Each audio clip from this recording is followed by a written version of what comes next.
Welcome, it's David Shankle. How are you? I'm doing good. Thanks for having me here, brother of metal. I appreciate it. Well, thanks so much. You know, you've given us such great music. We'd love to know who your heroes were. Who inspired you to want to do this yourself? Well, when it first started off, my father, because he was a guitar player, and he put the guitar in my hands for the first time, and once that happened, I knew that's exactly what I wanted to do. And over the years, you know, there's been so many different guitar players growing up that influenced me. I mean, in the early years, Michael Schenker, Eddie Van Halen, Steve Vai, Uli Roth, those guys. And as I got a little older and got into more of the fusion stuff, you know, Alan Holsworth, Frank Gimbaldi. So, there's been different guys in different time frames of my life that I really like and that I've been attached to. Frank Marino from Mahogany Rush, another guy, that have had influences on me until you kind of find your own path and really come into your own maturity. But those were some of the guys I really dug, and in the earlier years, I like the early Paul Gilbert stuff, Racer X, Jason Becker, that kind of stuff, that neoclassical stuff. That was a big influence on me, too. So you took a little piece from everybody and kind of mixed it up. Piece from everybody, because there's something to learn from so many great musicians out there. I just can't narrow it to just one person, There's a little bit from each guy, and, it certainly has helped me. Yeah. Sure.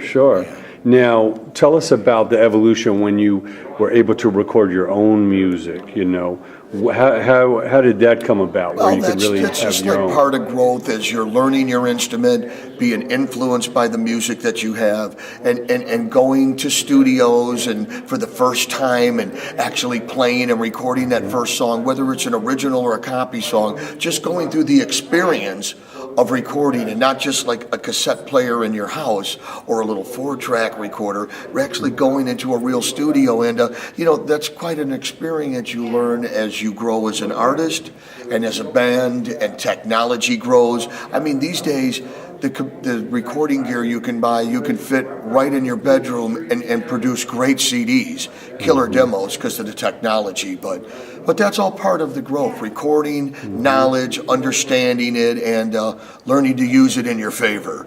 Sure. Definitely. Well, we're all fans of MANOWAR. Tell us how you met Joey and all this came together. Well, I was playing in Chicago, where I'm from. I'd won a couple of guitar competitions, and they were in town doing the Fighting the World Tour, and Ross and I, Ross the Boss, the guitarist at the time, the original member, we had met, became friends, and hooked up, and I hadn't met the other guys in the band. It was just Ross. Saw him play, and about a year and a half later, they came back in town to do some more shows, and they were recording the Kings of Metal album. Well, Joey and I had met, we started hanging out, and then I just found out through them Ross was planning on being out of the band. Eric Adams and Joey came and seen me play 2 nights in a row at the Thirsty Whale. We hit it off, and they hired me to be in the band, and that was like in '88. And it changed my life. It put me on the map. I toured with them all over the world for the Kings of Metal record, and then we sat down for about 3 years and wrote Triumph of Steel together, and that went platinum for me, so I'm very proud of that. They put me on the map with that, and as time goes on, things change, and I was still going in and out of college to get my degree, and then when I got out of the band, I went back to Roosevelt University and got my degree in jazz and classical guitar and music theory, and started my own band, DSG David Shankle Group. And to prove to the fans out there and people that know us that MANOWAR and I were still brothers of metal, I signed to his label, Magic Circle Music. Okay. We put out the Ashes to Ashes CD, and then we put out Hellborn, and on the Ashes CD, we did the video Ashes to Ashes, and we also did a video called Calling All Heroes, which was our way of thanking all the heroes of 9/11. It's like a power ballad, like kind of like a Dream On from Aerosmith, but in our own way. And it's done really well for us overseas, and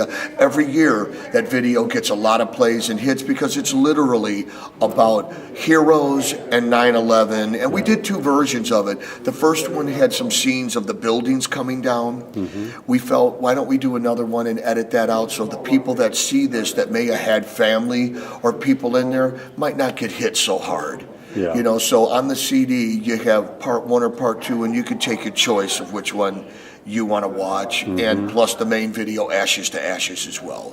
So that was my stepping out of MANOWAR, having my own Dave Shankle band and doing my thing, and then the Hellborn CD, and now I have a new label and the new record coming out called Still a Warrior on Pure Steel Records. We're looking at around February or March, so I'm happy for that. New band, new record, going good. My own line of guitars with Grossman Guitars.